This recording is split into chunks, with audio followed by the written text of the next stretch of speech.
O céu estava pesado sobre Santa Helena do Vale. As nuvens corriam como se fugissem de algo. Maria desceu do ônibus com os olhos fundos e o coração moído por dentro. O vento parecia diferente ali. Carregava poeira, lembrança, cheiro de flor morta. Depois de anos sem pisar naquela cidade, ela voltava não por escolha, mas por uma obrigação que a atravessava feito lâmina: enterrar a mãe. No bolso, uma chave gasta de casa antiga. Na mochila, uma Bíblia que não lia mais. No peito, silêncio. E uma pergunta que crescia como espinho: por que ela não veio antes? A capela de São Miguel Arcanjo continuava igual, exceto pela pintura descascada nas janelas e o jardim abandonado. O caixão fechado ao centro parecia uma sentença. Poucas pessoas estavam ali, parentes distantes, alguns vizinhos e membros da paróquia. Maria cruzou o corredor central como quem atravessa um campo minado. Cada passo era uma lembrança. O cheiro do banco de madeira, o som das missas longas, o canto da mãe no coral. Ninguém falou com ela, ninguém ousou. Ela também não queria conversa, só queria que aquilo acabasse. Foi então que ela o viu. No fundo da capela, de pé, imóvel, um homem de batina escura e olhos fundos. Não parecia velho, mas havia algo envelhecido nele, uma quietude que não era deste mundo. Maria nunca o tinha visto antes. Ele não se sentava, não rezava, não piscava. Apenas observava, como se o velório não fosse uma despedida, mas uma vigília. Um guarda de um segredo que ninguém conhecia. Maria sentiu um calafrio, um arrepio que ela não sabia explicar.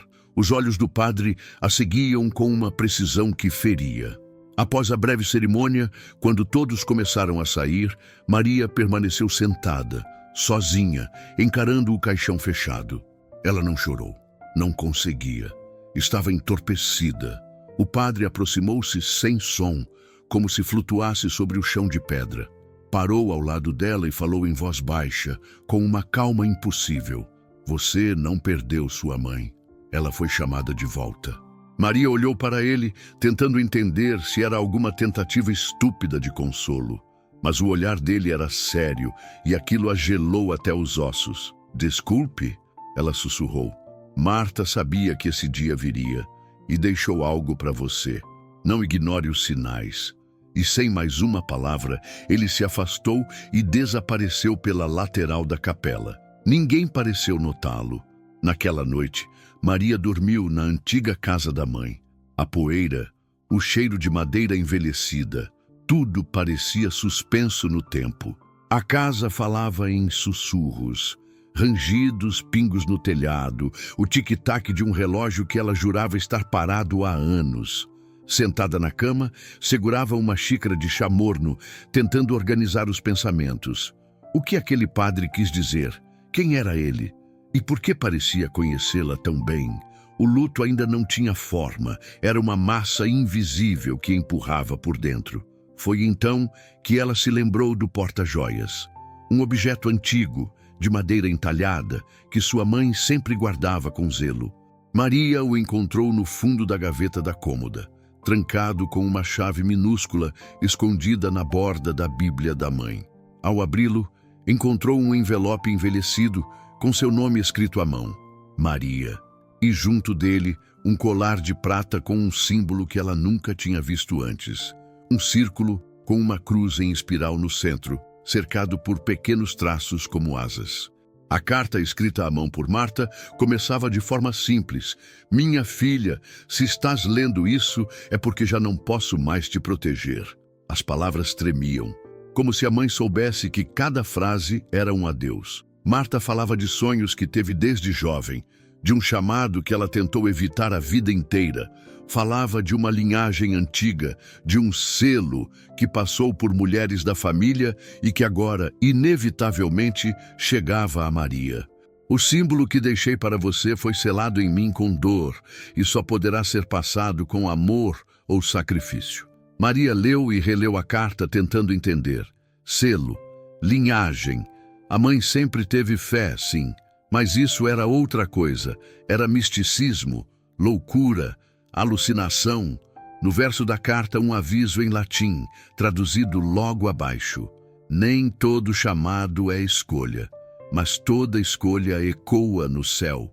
E então, por um segundo, Maria achou que ouviu uma voz infantil, lá fora, como um canto. Mas a rua estava deserta, e quando olhou pela janela, viu o padre parado do outro lado da rua, observando sua janela, imóvel, e sumiu no instante seguinte. Assustada, Maria trancou todas as portas. O colar queimava frio em sua mão. As palavras da carta martelavam em sua cabeça. O padre, a frase, a visão, a carta, a mãe, o símbolo. Tudo começava a se costurar em uma tapeçaria que ela não queria bordar. Na madrugada, teve um sonho. Era criança, correndo num campo. E no fim do campo, a mãe a chamava. Mas quando se aproximava, a mãe desaparecia. E quem estendia a mão era o próprio padre Elias.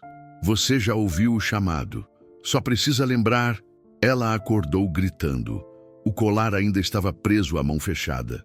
Suando, tremendo, Maria se levantou e encarou o espelho do quarto. Sua imagem estava ali, mas havia algo estranho nos olhos, como se outra pessoa a observasse de dentro. No espelho, rabiscado com algo que parecia vapor ou hálito, surgia uma palavra lentamente: escolha. E pela primeira vez em muitos anos, Maria sentiu medo de algo que não podia tocar. Medo de si mesma. A manhã seguinte nasceu cinzenta, como se o céu soubesse que algo estava se movendo por baixo da terra. Maria acordou com o corpo dolorido e os olhos ainda marejados da noite anterior. O colar repousava sobre o criado mudo e, mesmo à distância, parecia pulsar como um segundo coração. Ela não sabia por onde começar. A carta da mãe, o padre que ninguém parecia ter visto, as visões... Tudo parecia uma espiral que puxava sua sanidade para o centro do nada. Desceu para a sala da casa, onde a poeira se acumulava nos retratos antigos. A imagem da mãe, sorrindo com um terço nas mãos, agora parecia guardar segredos por trás dos olhos calmos. No fundo do armário, entre missais e cadernos de catequese, Maria encontrou uma pasta envelhecida. Dentro havia cartas amareladas, algumas assinadas por nomes desconhecidos, e uma em especial que a fez gelar. Para Marta, da Ordem. O selo era o mesmo símbolo do colar. A carta, datada de 1996, era escrita em tom formal. Agradecia a Marta por guardar o dom da linhagem, mas também a alertava: a ruptura é um risco, a herdeira não pode viver à margem, ela será chamada cedo ou tarde. Era clara. Maria sempre esteve envolvida nisso, mesmo sem saber. Sua mãe tentou impedir, escondeu, protegeu. E agora, com a morte, a herança caía sobre ela como uma maldição sagrada. Decidiu sair. Precisava de ar, de respostas, de distância. Caminhou até a biblioteca da cidade, um prédio antigo que frequentava na infância. A bibliotecária, Dona Edith, ainda estava lá. Envelhecida, mas lúcida como sempre. Quando Maria mencionou o nome da ordem, a mulher empalideceu. Disse que aquilo era coisa do passado, de quando os padres tinham mais poder que os prefeitos, e certos segredos eram trancados a 7 chaves nos arquivos da diocese. No fim da tarde, Maria foi até a capela de São Miguel. Encontrou o padre local, um homem jovem e solícito, que garantiu que nenhum padre Elias fazia parte do clero da região. Nem registros, nem visitas, nem menção. Mostrou os arquivos da paróquia. Nada. Maria insistiu, descreveu o homem, seu jeito, o colar. O padre só respondeu, com ar pesaroso: talvez você tenha visto um dos antigos. Às vezes eles voltam, quando tem contas a ajustar. O peso das palavras caiu como pedra sobre seus ombros. Voltou para casa com a mente em turbilhão. E ao subir para o sótão, onde a mãe jamais a deixava entrar, encontrou um baú com símbolos entalhados, os mesmos do colar. Dentro havia um diário, o diário da mãe, começado em 1984. As primeiras páginas descreviam sonhos estranhos, aparições de luz, vozes dizendo o nome de Maria antes mesmo dela nascer. As anotações falavam de uma profecia. A última portadora nascerá em sangue e silêncio. Ela abrirá o véu ou o selará para sempre. Maria não sabia se chorava, gritava ou ria. Aquilo era loucura, mas parte dela reconhecia aquelas palavras, não com a mente, mas com algo mais fundo, como se já tivesse ouvido aquilo dentro do útero. Naquela noite, teve uma nova visão. Caminhava por uma floresta escura. A cada passo, as árvores sussurravam seu nome. Encontrou uma clareira. No centro, uma figura feminina encapuzada. Marta, sua mãe, jovem e luminosa. Quando Maria se aproximou, a mãe virou o rosto. Não tinha olhos. Em sua boca saiu uma voz que não era dela. A linhagem foi quebrada. O sangue clama por retorno. Acordou engasgada, com a respiração presa no peito. Estava deitada no chão do sótão, abraçada ao diário, com o colar pendendo do pescoço. O símbolo brilhava em vermelho tênue. A janela batia com força, como se algo do lado de fora tentasse entrar. Maria correu até ela e por um instante viu novamente a figura do padre, de pé ao lado de uma árvore, encarando a casa. Quando piscou, ele sumiu. Ela desceu cambaleando as escadas, tentando entender o que estava acontecendo. Precisava conversar com alguém que soubesse mais. Alguém que a mãe conhecia. E lembrou-se de um nome que aparecia várias vezes nas cartas. Gabriel. Um antigo discípulo, alguém de confiança, ou pelo menos alguém que fez parte daquilo tudo. Precisava encontrá-lo.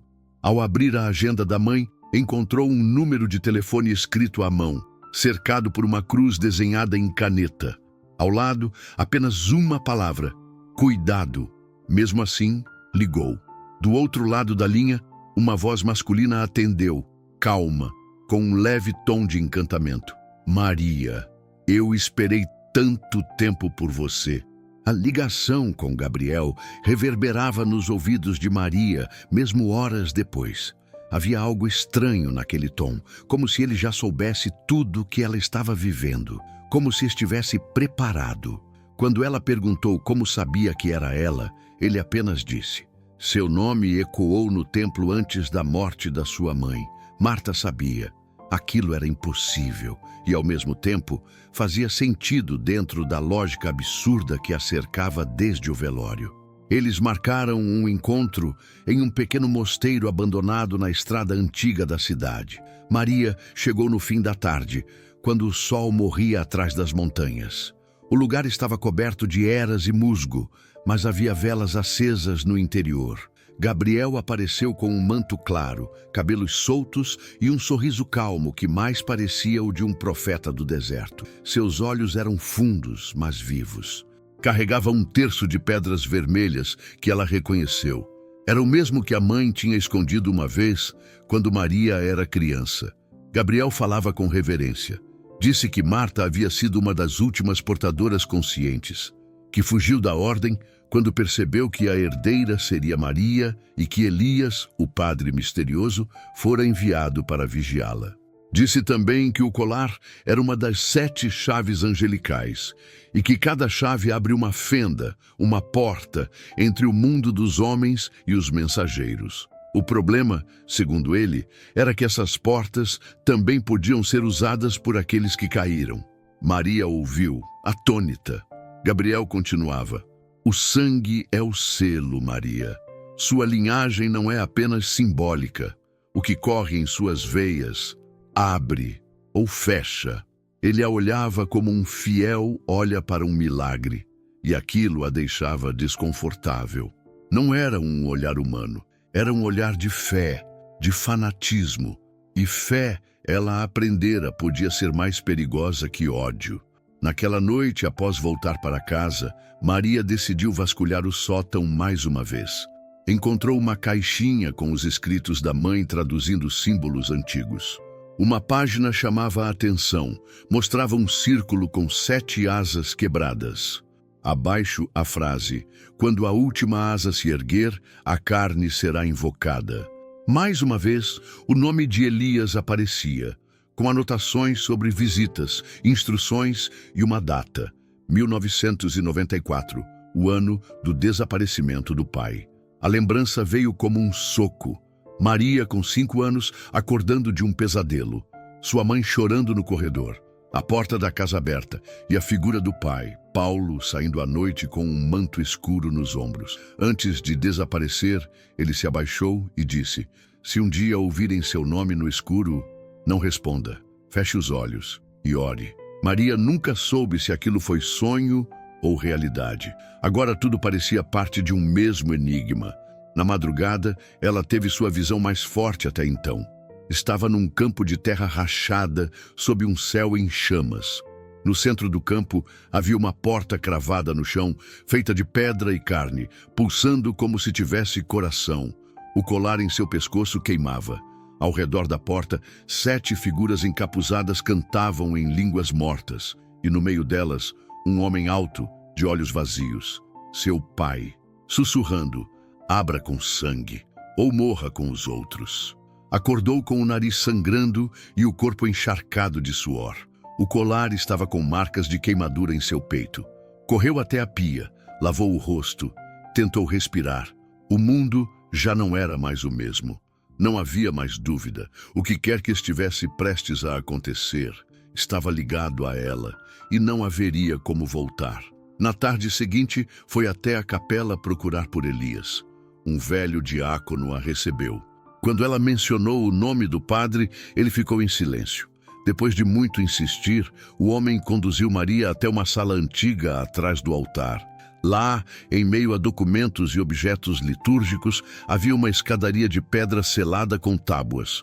O velho sussurrou: "Foi aqui que Elias desapareceu, há mais de 20 anos, e é aqui que ele sempre volta." Maria desceu. Com uma lanterna em mãos, seguiu os degraus até encontrar uma cripta silenciosa. No centro, um altar esculpido com as mesmas marcas do colar, e sobre ele um pergaminho enrolado em couro. Ao desenrolá-lo, leu as palavras: "A última portadora deve escolher entre ser chave ou ser selo. O céu observa, mas não intervém."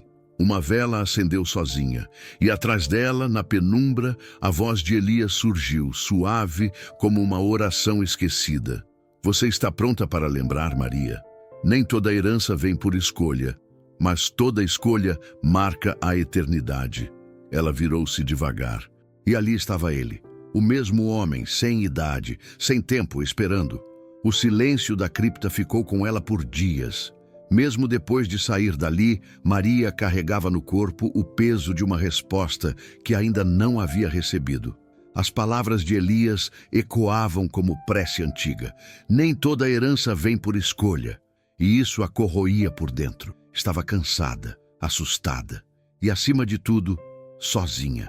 Até que Elias a procurou novamente. Dessa vez, não como guia, mas como ponte. Ele revelou com voz contida que Paulo, seu pai, estava vivo, recolhido, escondido desde o dia em que abandonou a família. Não por covardia, segundo Elias, mas por um chamado que o devastou.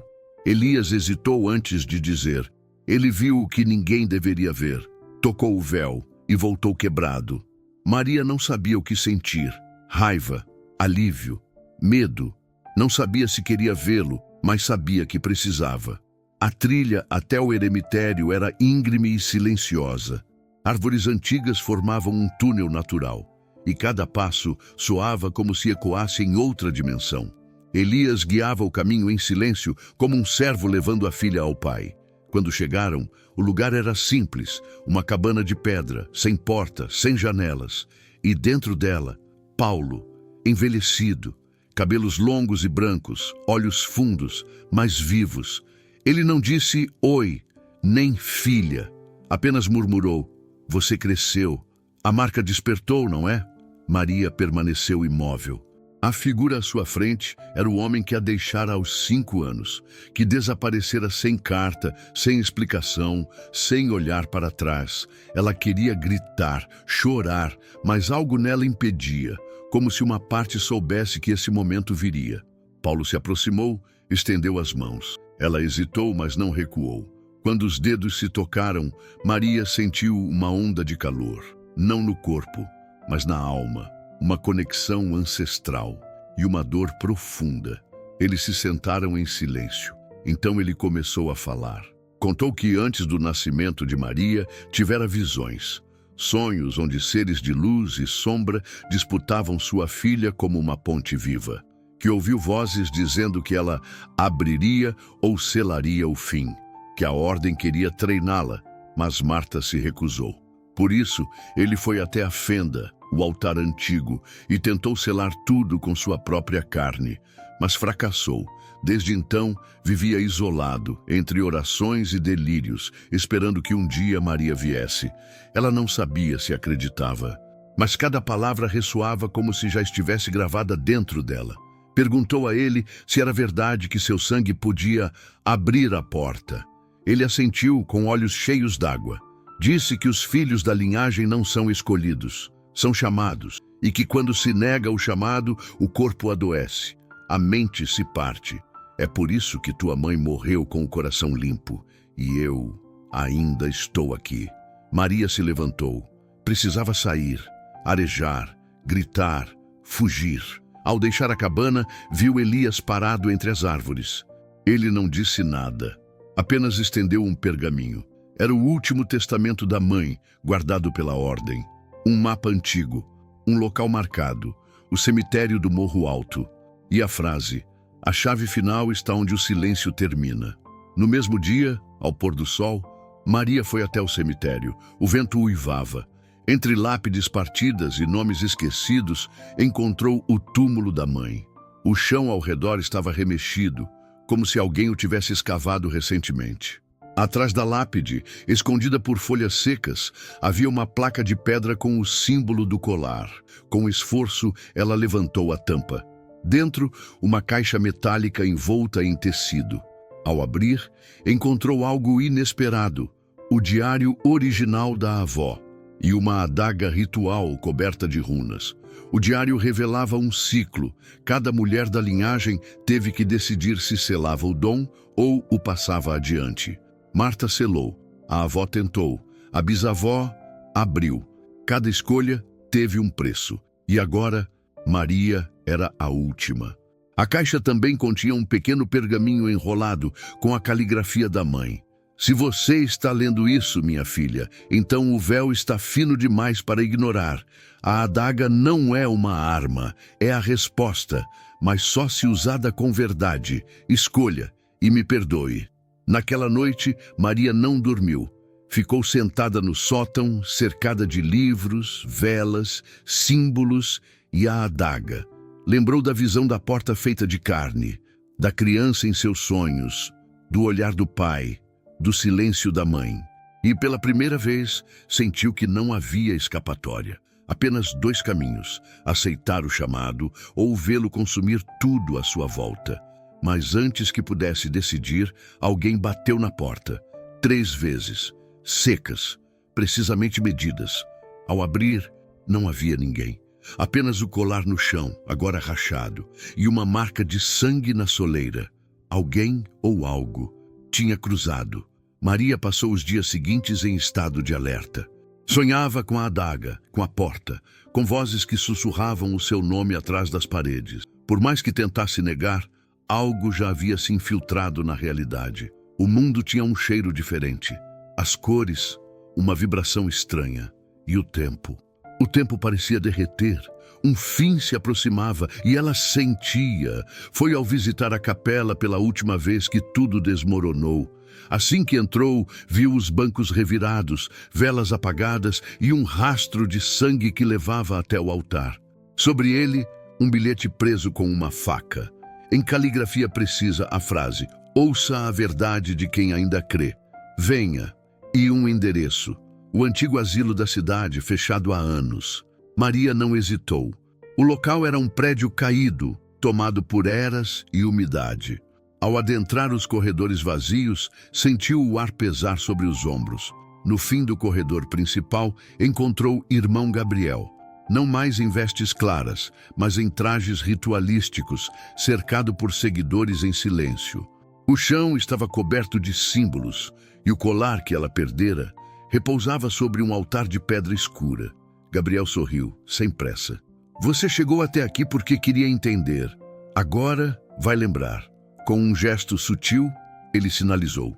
2 homens agarraram Maria. Ela lutou, gritou, mas eles eram fortes. A conduziram até o centro do símbolo, onde a luz parecia não alcançar. Gabriel aproximou-se, seus olhos brilhando de fervor. Não é morte, Maria. É retorno. É como sempre foi. Bela foi amarrada, mas em vez de medo, sentia algo mais profundo, fúria. Gabriel começou a entoar palavras antigas. Os seguidores responderam em uníssono, como um coral de fé distorcida. Ao redor, a sala parecia tremer, e no teto, fissuras se abriam como rachaduras no tecido do mundo. Uma luz viva escapava, pulsando como batimento cardíaco. Era a porta. Foi então que Paulo surgiu. O pai, vestido com um manto escuro, os olhos em chamas, a voz rouca. Ele se jogou sobre um dos seguidores, interrompendo o ritual por instantes. Mas havia algo errado nele. Seus gestos eram trêmulos, seu olhar errático. Maria o reconheceu, mas algo dentro dela sabia. Aquilo não era mais só seu pai. Gabriel riu. Ele viu o que ninguém deveria ver. Tocou o véu. Agora ele é parte dele. E com isso, Paulo caiu de joelhos, murmurando em línguas que não pertenciam à terra. No meio do caos, Elias apareceu, ferido, respirando com dificuldade. Trazia nas mãos a adaga ritual de Maria. Jogou-a para ela com o último esforço. A escolha ainda é sua, disse antes de tombar. O sangue do velho padre misturou-se ao símbolo no chão, que brilhou com uma intensidade absurda. Maria, entre lágrimas e terror, pegou a adaga. O colar tremia em sua mão livre. Gabriel se ajoelhou diante dela como se a adorasse. Abertura ou selamento, vida eterna ou esquecimento, descida, seja porta, seja altar. Ela se levantou. No centro de tudo, segurando a lâmina, viu o pai caído, Elias morto, Gabriel ajoelhado, a porta viva. E soube, nenhum Deus interviria, nenhum anjo a salvaria. O livre-arbítrio era a última centelha divina. Com os olhos cheios de luz, Maria enfiou a adaga no próprio peito, não para morrer, mas para ativar o selo com sangue puro. O colar brilhou como uma estrela. A luz tomou conta da sala. Os gritos cessaram. A porta rugiu e então fechou. Quando abriu os olhos, estava sozinha. O asilo, vazio, o chão seco, nenhum sinal de Gabriel, dos seguidores do pai ou de Elias. Apenas ela e um colar partido ao meio em sua mão ensanguentada. O mundo não acabou. Os jornais continuaram com suas notícias banais, as pessoas seguiam suas rotinas, e Santa Helena do Vale voltava a ser apenas uma cidade esquecida entre montanhas. Mas para Maria, tudo havia mudado. Ela despertou em sua antiga cama, como se os últimos dias fossem um delírio febril. A casa estava limpa. O colar partido ao lado do travesseiro. A adaga, desaparecida. Passou dias sem sair. O espelho do quarto agora mostrava um reflexo sutilmente diferente. Os olhos ainda eram seus, mas havia algo por trás. Uma quietude, uma ausência. O símbolo da linhagem estava gravado em sua pele, na altura do externo. Uma cicatriz que ardia em silêncio. Dormia pouco. Sonhava com luzes frias e cantos distantes. Mas nenhum rosto, nem Gabriel, nem Elias, nem Paulo. Todos haviam se dissolvido no véu. No fim de uma tarde silenciosa, voltou ao cemitério. Levava flores para a mãe, mas levou também algo mais. A carta final. A que Marta escrevera para ser lida só depois de tudo. Sentada ao lado da lápide, abriu o envelope com dedos trêmulos. Minha filha, se chegou até aqui é porque escolheu. Não sei qual foi sua decisão, mas sei o que custou. Eu te amei mais do que amei a mim mesma. E é por isso que escondi, que menti, que calei. Você foi o meu milagre e também a minha cruz. Perdão por ter deixado o peso do mundo em suas mãos, mas você é feita de luz antiga. Você é mais forte do que pensa. Que o céu te perdoe, que a terra te abençoe, que seu nome ecoe entre as pedras quando eu já não estiver. Te amo, mamãe. Maria chorou, pela primeira vez, sem resistência. Chorou como criança, como filha, como mulher que sobreviveu àquilo que não se pode explicar com palavras. Ali, ajoelhada entre os mortos, entendeu o verdadeiro sentido do silêncio, o que vem depois da dor, depois da escolha, a aceitação do irreversível. Os dias seguiram, lentos. Maria decidiu ir embora. Vendeu a casa da mãe, doou os objetos sagrados ao mosteiro abandonado. Guardou apenas o colar partido, o diário da linhagem e a última foto da família. Antes de tudo ruir, partiu sem aviso, sem despedida. Desapareceu como quem morre sem morrer. Encontrou abrigo em um vilarejo no sul. Pequeno, distante, discreto. Lá tornou-se professora de crianças. A cada manhã entrava em sala com o olhar sereno de quem já viu o que há depois do fim. Nunca falou sobre Santa Helena. Nunca contou sua história. Apenas sorria, com melancolia nos olhos e uma luz estranha nas mãos. Às vezes, à noite, acendia uma vela no quarto e sussurrava nomes para a escuridão. Nomes que só ela sabia, como se, ao pronunciá-los, os mantivesse vivos. Elias, Marta, Paulo, Gabriel. Foi num desses dias que encontrou dentro de uma gaveta antiga algo que não se lembrava de guardar. Um pequeno caderno infantil. Na primeira página, em letras desajeitadas, lia-se: João, para quando ele estiver pronto. Maria ficou imóvel por longos minutos. Olhou pela janela. No campo lá fora, uma criança brincava entre as árvores correndo com o vento. No pescoço dele pendia um colar. Não o mesmo, mas semelhante, com o símbolo reconstruído, em madeira. Ela fechou os olhos, sorriu e sussurrou: então é isso, o ciclo recomeça. Mas dessa vez, com tempo. O tempo passou sem pressa, sem alarde, como as estações que mudam em silêncio nos detalhes. A pequena casa onde Maria vivia agora estava coberta de eras e flores silvestres. Havia livros empilhados no canto, brinquedos no chão e uma cadeira de balanço que rangia à menor brisa. Ali, longe do mundo que conhecia, ela se tornou um espectro de si mesma. E, ao mesmo tempo, algo novo. O menino chamava-se João. Seus olhos eram grandes e curiosos, e havia uma tranquilidade absurda em sua presença. Ninguém sabia ao certo de onde ele viera. Alguns diziam que ela o havia adotado, outros que era filho de sangue. Maria nunca explicou. Não era necessário. O que os olhos não veem, o coração entende. João cresceu entre árvores, histórias antigas e o som das folhas no vento. Desde cedo, desenhava símbolos sem ter aprendido. Dizia nomes que Maria nunca pronunciava em voz alta. E às vezes, à noite, parava na varanda e dizia: tem alguém me chamando lá longe. Ela respondia sempre o mesmo: quando for a hora, você saberá o que fazer. Na parede do quarto dele, pendurava-se um colar de madeira entalhada, uma reconstrução do símbolo original. Maria o havia feito com as próprias mãos, durante noites em que o sono não vinha. Era um talismã, um lembrete, não de poder, mas de escolha. Ela envelhecia com serenidade. Seu cabelo, agora grisalho, caía sobre os ombros como véu. Seus olhos carregavam cicatrizes invisíveis, mas também uma paz funda. Já não buscava sinais, já não fugia de perguntas. Havia feito sua parte e aceitava o silêncio que vinha depois do grito.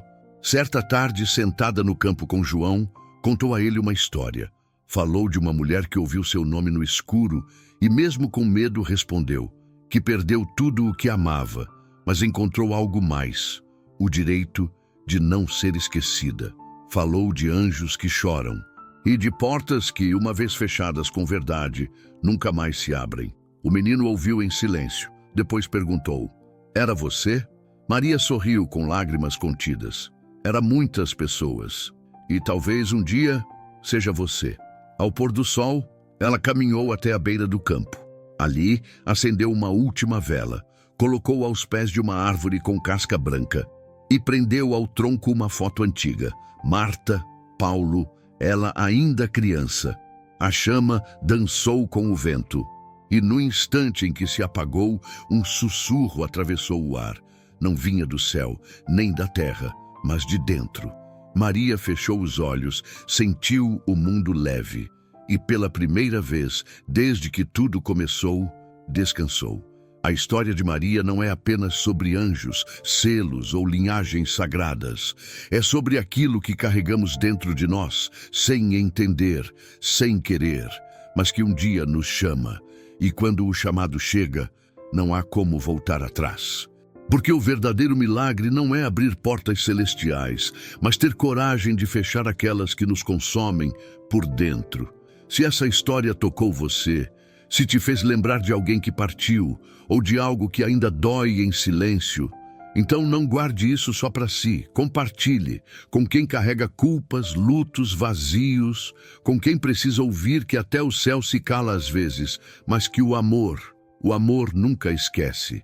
E lembre-se, você também pode ser uma guardiã, não do que é sagrado no céu, mas do que é precioso aqui dentro. Compartilhe esta história, marque alguém que precisa ouvi-la.